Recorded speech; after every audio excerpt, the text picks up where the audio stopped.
So 2.9, the reading has a thing that now I find funny, but the first time I read this, I found it to be kind of gross. Did anybody have a moment in the reading that struck you as gross and then you realized it wasn't gross? 2.9.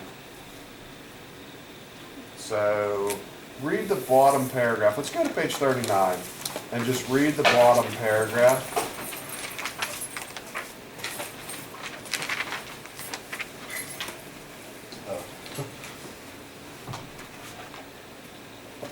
So page 39, read bottom paragraph.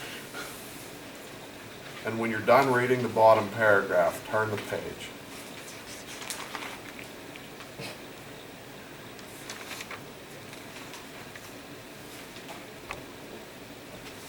Oh, I see.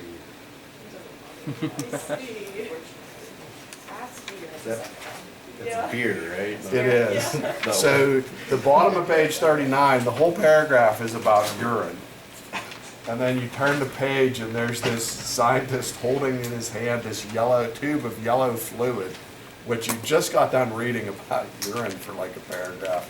But then on the side it says that this is beer. So a little bit better, I guess, but it's sort of a temporary gross out moment. Yet another reason I think this is potentially a college book, because they do, early on, they talk about alcohol a few times, and I guess they're assuming that their college students are enjoying the occasional alcohol. But anyway, number one's our new question. It's a thing called specific gravity. So specific gravity is our main name of the game. Specific gravity problems, I'll do 3 on the board behind me when there comes time. 3 parts of the atmosphere. The book went on and on about these atmosphere parts and gave you all this information, and I don't have any real specific follow-ups now or ever other than some bonus points. But 3 parts of the Earth's atmosphere are the troposphere, the stratosphere, and the ionosphere. So once the people have their own papers back, I'll sprinkle a little bit of extra credit into this, but troposphere, stratosphere, ionosphere. 5 and 6 is pretty open-ended on sodium chloride. Some things that I jotted down. It's also called table salt. It melts at a high temperature. It's essential to the diet of mammals. Can be found in the ocean. Can also be found in the on land positions where the ocean did dry up. You can do mining to get it. If you could evaporate seawater, you can get it. That's needed to make hydrochloric acid, baking soda, bleach, a whole bunch of other stuff. It's a food preservative, helps your food to last. The word salary came from salt, like your pay you get for a job's salary at one time had to do with payments and salts being your payment, and that became a word.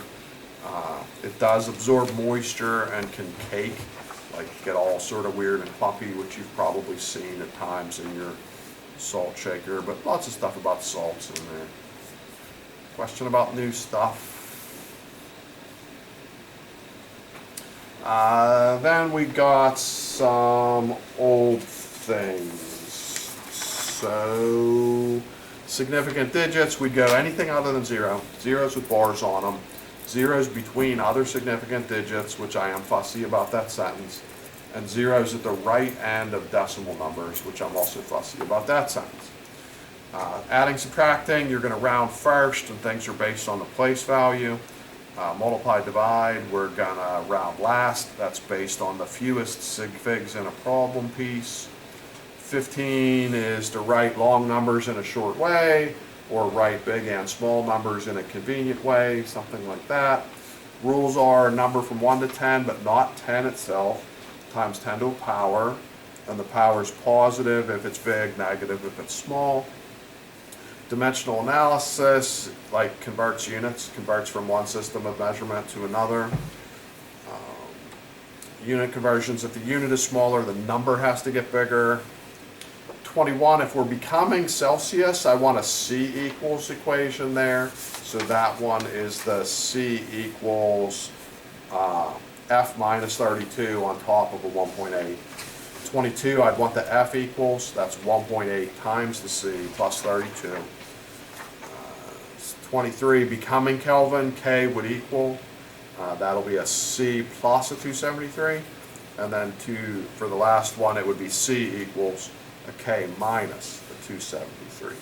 If they got those swapped, don't go -2s, go like -1 if they have the right equations but swap them. So I don't want to take all of that off just because they got them in the wrong position. Question scoring out of those, 25.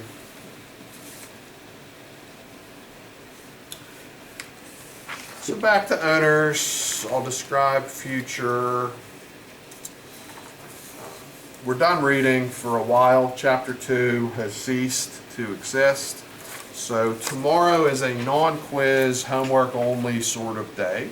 So tomorrow, non-quiz, homework only sort of day. If there's issues lingering from today's 19 to 33, we can get into that more tomorrow. I could imagine this being a potentially problematic homework. A, because I taught you a new math thing called dimensional analysis you never saw. And B, there was a lot of problems. So we'll do what we can with that today, but maybe that goes into tomorrow. Tomorrow's new piece that we'd also look to get at is a 1N, a 2E, a 34 to 39, and a chapter quiz 2B. And I'll avoid making some sort of Shakespeare to be or not to be reference right now. The homework that you're doing tonight features 3 harder questions. People that survived physics, you probably remember the book did a thing called chapter review. The chapter review was usually a lot harder than the normal homework had been. The chemistry problems at the end of a chapter always have a section that they call general problems. And usually what the general problems are is something that's a multi-step process. It's not like some of the other homeworks where you just do one thing. It's kind of, I would compare it maybe to that density problem I did yesterday, where the density problem we did, I had to convert another unit, I had to do like 2 or 3 equations, I had like a lot of stuff I had to do. The general problems are usually like a multi-step thing that you haven't done until you get here. That's not what all of this stuff is tonight. The 34 to 39, 34 and 35 are easy-ish, like what's going to be behind me. But the 36 to 39, what's called general problems in the title, those are going to be a little bit trickier. Tomorrow, homework day, we'd be finishing any homework we haven't done yet in this chapter. Question about tomorrow. Then Friday, we could continue to talk about homework if we had to, but Friday's main job is to take a really very big quiz. So the Friday really big quiz, I'm guessing matches probably the practice test vocab. Does the practice test vocab go up to about 55? No, it goes up to 80 or 90. What's number, like something in the 50s? What's going on there? 1 to 73 cognitive skills. From where to where? 51 to 7. Okay, what's 58? What piece of equipment is used to measure mass, weight, volume, temperature, and length? Okay, yeah, that's weird. Usually I'm looking at the wrong. Am I looking at the wrong thing?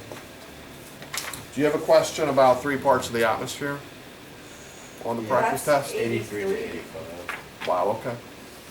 Is the metric in the middle of that? Somewhere? The what two systems? No, like where you do all the metric prefixes? Was that part of that?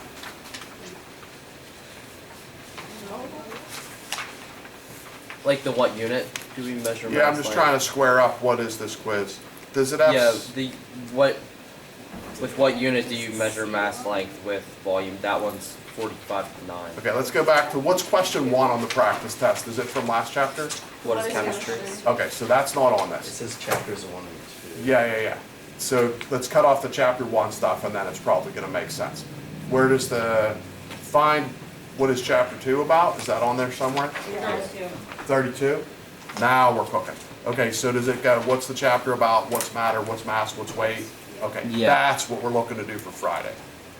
And that'll go the whole way through to 3 parts of the Earth's atmosphere in order. Yeah. Yeah, that's where it'll stop. So what is that, 80? That's what the Friday quiz is. It's just the words from this chapter, but like all of How them. many points is it, 54? 54. Okay, yeah, then that's, That makes sense? yeah, that's good. There's our win. So I said I'd sprinkle in some extra credits. So here's the extra credit items. So troposphere.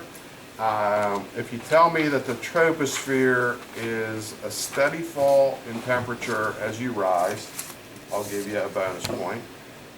So troposphere, steady fall in temperature as you rise. If you tell me the troposphere is also clouds and weather, I'll give you another point. I have no comment on the stratosphere. But if you tell me the ionosphere is hot, and if you tell me that satellites have to be beyond that, I'll give you points there. So it's sort of strange. As you rise through the troposphere, it gets colder. But then when you pass through the stratosphere and enter the ionosphere, it gets hot again. But it is how it is. So bonus points on that. Troposphere was steady fall in temperature as you rise. Clouds, weather, live there. Ionosphere, we're saying it's hot, and we're saying satellites go out beyond the ionosphere. Question on that. Here's what I would suggest you do with these specific density problems. If you really fell in love yesterday with dimensional analysis, go ahead and do dimensional analysis. I have no problem with that. I would suggest you take a different approach. For these specific gravity problems tonight that you're doing, I would suggest you make a note to yourself that grams and milliliters are friends. So if you do one of these problems tonight, and they're trying to get from grams to milliliters or milliliters to grams, you're in business.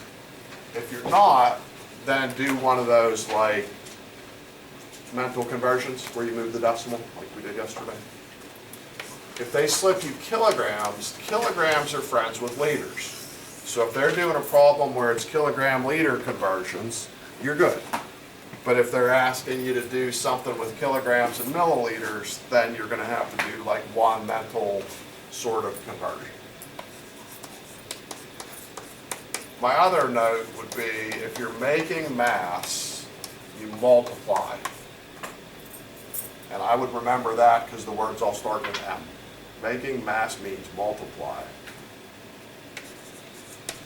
If you're going to make a volume, that's the opposite, so you have to divide. So you can do this homework by just being aware of units, and half of the problems multiply and half the problems divide. But for you to be successful at that, you have to remember that these work together, and other pairings don't work unless you convert somebody. And then making mass means multiply, and making volume means divide. If you don't want to remember that stuff, then just do dimensional analysis. It'll be fine. But if you don't want to do dimensional analysis, and I don't, I'm just going to go by a little bit of memory stuff. So here's what I mean in action. If you want to join me, I'm working I always just work the book examples because that's the simplest thing to do. On 220, example 225 is on the page that it looked like urine, but it was actually alcohol where we were. We're just right back there. So it says, calculate the mass in grams of 110 milliliters. So question 1 would be, are grams friends with milliliters? Yes. No conversions necessary. If we're finding the mass, we just need to multiply. So to do this problem, you would take 110 times a number that they would have to give you, and it's off to the side in a table. So they said chloroform, so you look over to the left at chloroform, you'd see the number 1.49, so you're just going to take 110 times 1.49. Question about that? If you want to do dimensional analysis, they're showing you dimensional analysis like where they have the red cancellation going. They just write it a little differently than I did. I was writing a thing like this. They're actually showing you the fractions one at a time, but it means the same thing. Something there, 25? So let's go again. So 26 says specific gravity is 1.20. We won't make you look at the table. Calculate the number of liters in 840 grams. So are liters friends with grams? No. No.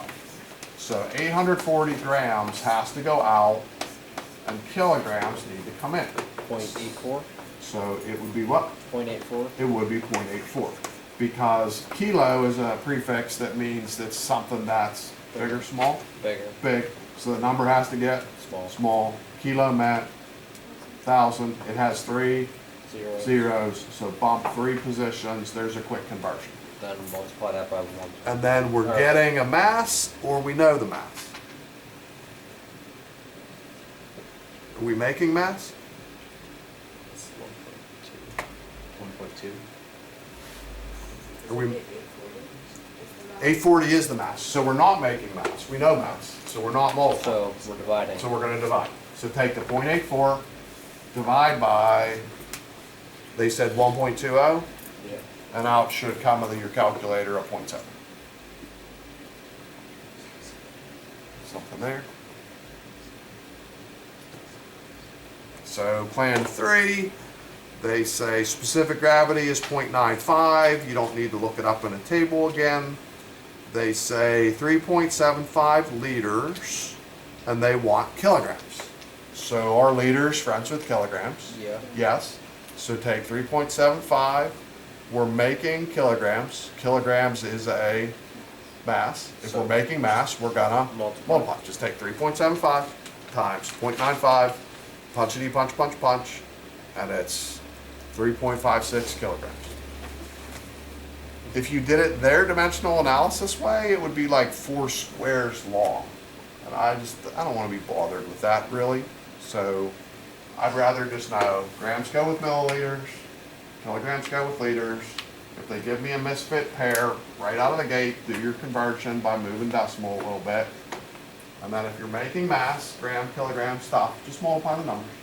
And if you're not making mass, you must be making volume, then just divide them. Maybe I should put a little star next to divide, because divide, you do have to be careful of the order.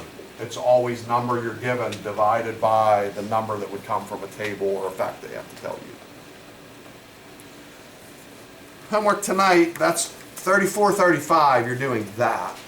36 to 39, you could be doing anything from anywhere in the chapter. They have unit conversions, they have volumes, they've got densities, they've got all sorts of stuff. But Friday would be the big old quiz that was out of 50 something that we figured out eventually after some time. Then we go to next week. Next week, Monday would be the practice test on the vocabulary. And then chemistry has an unusual setting that it's usually 2 tests per chapter. So there's like a practice test day. There's a test day that's just vocab, because what's the vocab total go to? Like probably over 100.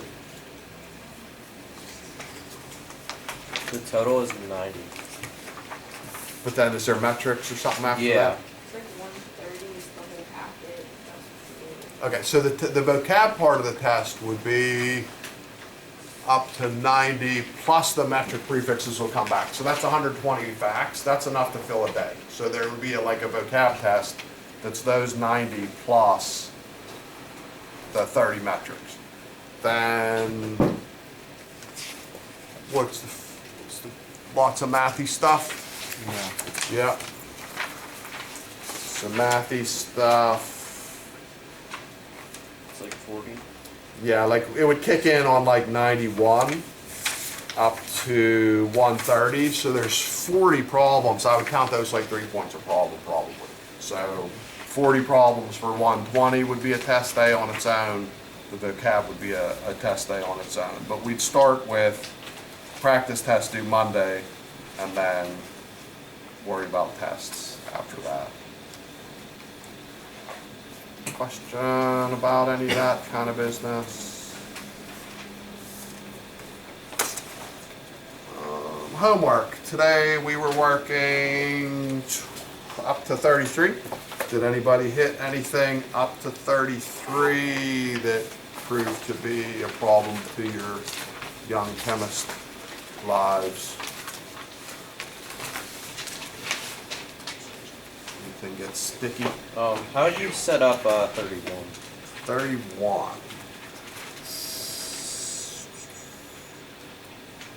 I would, personally, I would go with, we have an equation for density. So if Yeah. we have an equation, I always prefer that. Density equals Mass over mass over volume. volume. Then you just have to be careful, if they give you the wrong units, you might Yeah. have to do one of these metric wiggles. So for 31A, well, for all of 31, they want grams per milliliter. Yeah. So 31, when they give you grams and they give you milliliters, If you divide them. you're gold if you divide them. Yeah. Okay. And then for B, it's grams and milliliters, so we're good. Grams C and was milliliters. grams and milliliters, so we're good. D is a problem because they give us the grams, But not the. but they make you work for the milliliters. Yeah. For D, you'll have to remember milliliters are the same as what? Anybody from vocab life? Milliliters are the same as Cubic centimeters? cubic centimeters. So you'll have to So turn make all of those all those into measurements all into centimeters. centimeters. And then multiply them. And then multiply them because we have a formula for volume, like times width times height. So make them all centimeters, do a triple multiply, you know the mass, divide by the volume. And then you're good. Is that okay? Anybody else, anything about the homework stuff? My general recommendation is if the book ever gives you an equation, just use it to do the math. But if you don't have an equation, use this. Unless it's commonsensical metric moving decimals around, then I would just move decimals. Or your teacher, like me, gives you a little sneaky cheat for one section, then maybe you have an occasional sneaky cheat. Anything else to 33 that proved to be anything bothersome? So we can shut that on down.